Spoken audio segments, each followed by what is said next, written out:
Hey, what's up, everybody? Welcome to another episode of Gavin Richard Presents.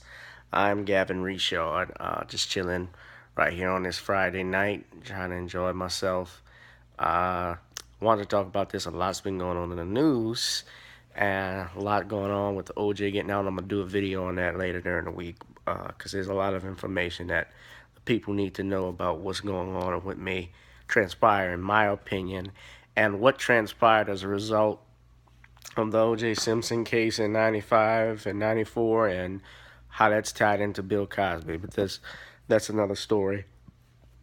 I saw Michael Vick, and I know this past week where he made some comments on Fox Sports One of all places about Colin Kaepernick, and he said that he was asked by Barney the Purple Dinosaur, Jason Whitlock, how could Kaepernick get back in the good graces, I guess, of the NFL, and his first reaction was he said, "Well, first we need Colin to cut his hair." Michael, you of all people should not be the one giving any advice on appearance unless it's dealing with going to a court hearing. You got arrested and you got convicted for dog fighting.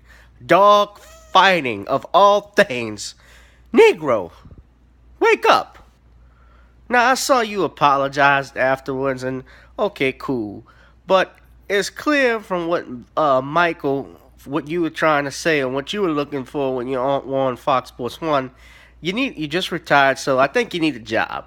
You need a job. So I think the black community, I think we all should just get together because this is probably the only way we're going to stop this cooning that's been going on, this coon brigade that we see each and every day. I, we probably we're going to have to put a system in place where we can help our fellow athletes. And when I say help, I don't mean just doing a donation. I mean something where we can set up a system where we all benefit. I don't care if they're working for us. If we had our own, let's say, black network, which we don't have, we have networks that are marketed towards blacks, as I said in my earlier video about Umar Johnson and Roland Martin. And we don't have any networks at this point that are owned by us. They're marketed towards us like BET, and they're run by whites. And Fox Sports One, if we could, Fox Sports One of all places where you got the biggest coon and Jason Whitlock. ESPN's got Stephen Halfro Smith. Uh, I'm gonna get on him later, especially when I tie with the OJ thing. Cause lots going on with that. But getting back to that, Michael, you got arrested for dog fighting, and I remember when the white supremacists in this country, and still to this day, when you got a second chance, were upset that they to the point where they protested at your games, and even Tucker Carlson, this racist motherfucker, excuse my language, he got on Fox News and even called, I think, one time for you to be put to death, to get the death penalty. And how I remember it was Chad Ochocinco and Terrell Owens actually came to your defense on their show that was short-lived when they were playing for the Cincinnati Bengals together. I distinctly remember that. So you are not immune just because you got a second chance by a certain group of people, and Tony Dungy helped you out. Roger Goodell gave you another opportunity, and the Philadelphia Eagles gave you an opportunity to come back.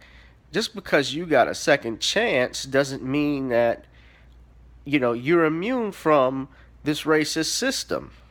You're not. And it was clear, and I thought even in your criminal charge, you got railroaded.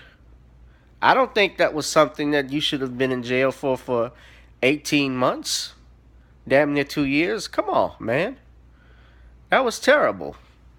And people were not forgiving of that. They valued, obviously, the people protesting, they valued, and this is going on even when you were with the Steelers, people were protesting out the state at the stadium. I think that was the last team you played for. There were people protesting you being there. So come on, man.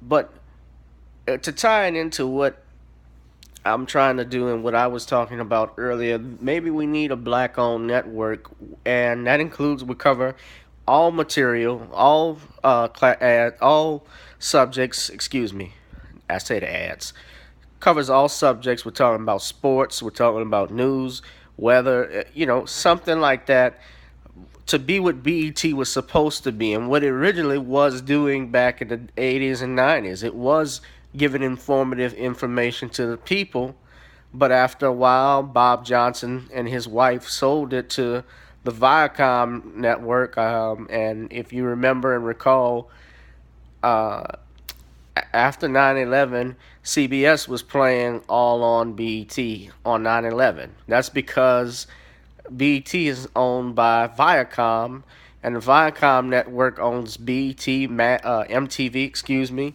VH1. They own Nickelodeon. They own Comedy Central, which is why when you were watching the BET Award, you saw it on all of those networks.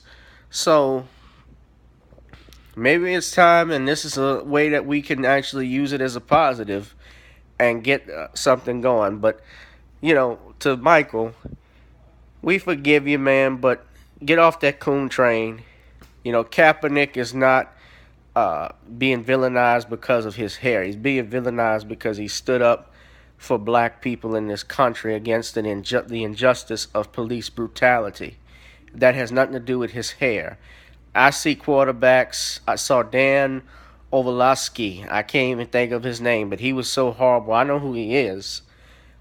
He got re-signed, and I think to the Los Angeles Rams. I could be wrong about that. I know Johnny Manziel went to the Saints, who was just straight garbage. So you look at that, and you're telling me Johnny Manziel is better than Colin Kaepernick? I don't buy it. Well, anyway, that's it for me. Thank y'all for watching another episode of Gavin Richard Presents. I'm going to put a video up sometime, maybe by Tuesday or so. Don't hold me to that, but I'll try and get it done. Y'all take care. God bless. Peace.